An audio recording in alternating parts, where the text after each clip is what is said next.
Portanto, a questão é, havendo uma situação de risco, as populações têm que estar bem informadas sobre isso para tomarem as medidas adequadas. E há alguns políticos e até cientistas afirmam de que não se deve dar informação às pessoas para não criar pânico. Olha, isso está estudado que não existe.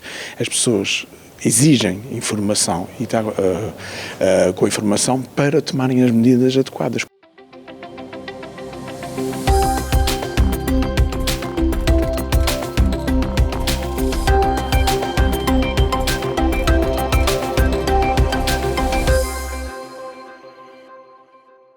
Sejam bem-vindos ao Terceira Dimensão. No programa de hoje falamos sobre a importância da comunicação do risco para a vida das populações. Por agora, fico com as palavras do professor universitário convidado a proferir esta conferência nos Passos do Conselho em Angra do Heroísmo.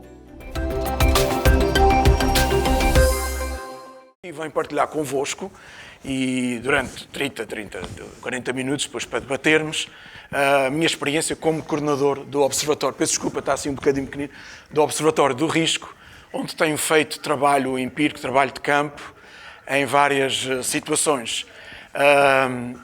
E posso enumerá-las. A explosão industrial de Toulouse, em 2001, 10 dias depois do 11 de setembro. As ondas de calor em França e em Portugal. Em França mataram 15 mil pessoas, em Portugal à volta de 2 mil. O acidente Air France 447, Rio de Janeiro, Paris, que caiu no Atlântico e que o Estado francês gastou 40 milhões de euros para recuperar, a importância de recuperar a carcaça de um avião para mostrar e recuperar as ossadas de 110 passageiros e tripulantes. Não vou falar nisso, mas as cheias e as inundações na Índia, onde passei 4 meses de trabalho de campo em vários contextos, os deficientes da guerra colonial portuguesa em França e em Portugal. Em França, o último antigo combatente da Primeira Guerra Mundial já faleceu, portanto já não temos que preocupar com a Primeira Guerra, mas tem uma associação muito forte com as várias guerras que a França teve e, talvez mais relevante, a questão da contaminação das minas de urânio em França, em Limoges, e em Portugal, na Urgeiriça. Mas vou avançar e depois irão ver. Veja agora todos os pormenores desta palestra proferida pelo professor especialista em comunicação do risco, José Manuel Mendes. Num país em que, no ano passado, os incêndios florestais deflagraram a zona centro e norte de Portugal, qual a importância da comunicação do risco?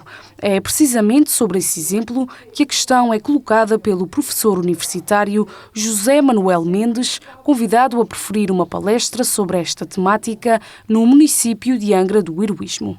Mas deste ano o vento não veio de oeste, veio de leste e as pessoas não estavam preparadas. Portanto, a questão é, as populações vivendo situações de risco ou não, qual é a percepção que têm disso? E depois, as entidades oficiais, querendo implementar uma política de segurança das populações, de precaução, qual é a estratégia que implementam? E vimos que o ano passado falhou, não é?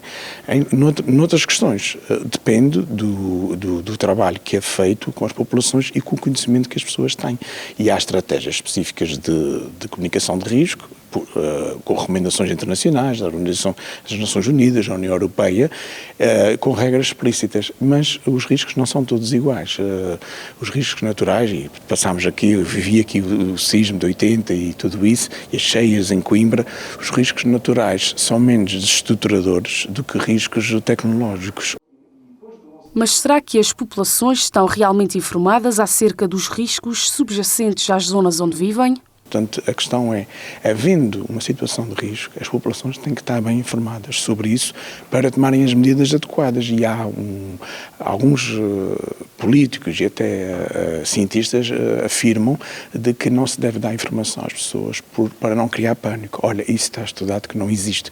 As pessoas exigem informação e com a informação para tomarem as medidas adequadas. Por exemplo, comprar uma casa onde você tem uma falha sísmica, comprar uma casa que sofre de inundações nas garagens, etc. As pessoas, por exemplo, em Coimbra, nunca se vão informar se aquilo está numa zona de risco. E, por exemplo, eu já propus em vários sítios, como agora há a certificação energética, que houvesse também uma certificação para o risco. E porque esta é uma questão fundamental, há que sensibilizar as pessoas para a importância de uma cultura de risco para o bom funcionamento da sociedade.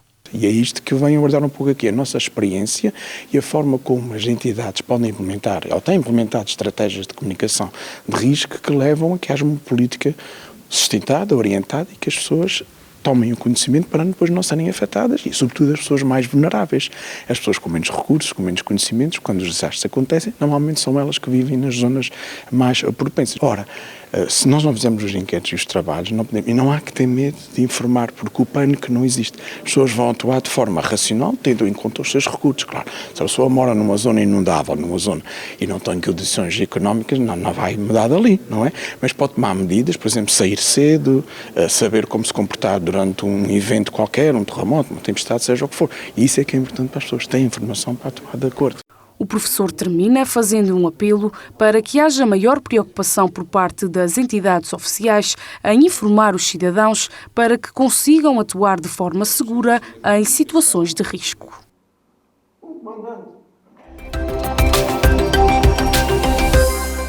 Encerramos o Terceira Dimensão de hoje com o tema da comunicação do risco e segurança das populações. Tempo agora de nos despedirmos. O nosso encontro fica marcado para amanhã, como é habitual. Até lá.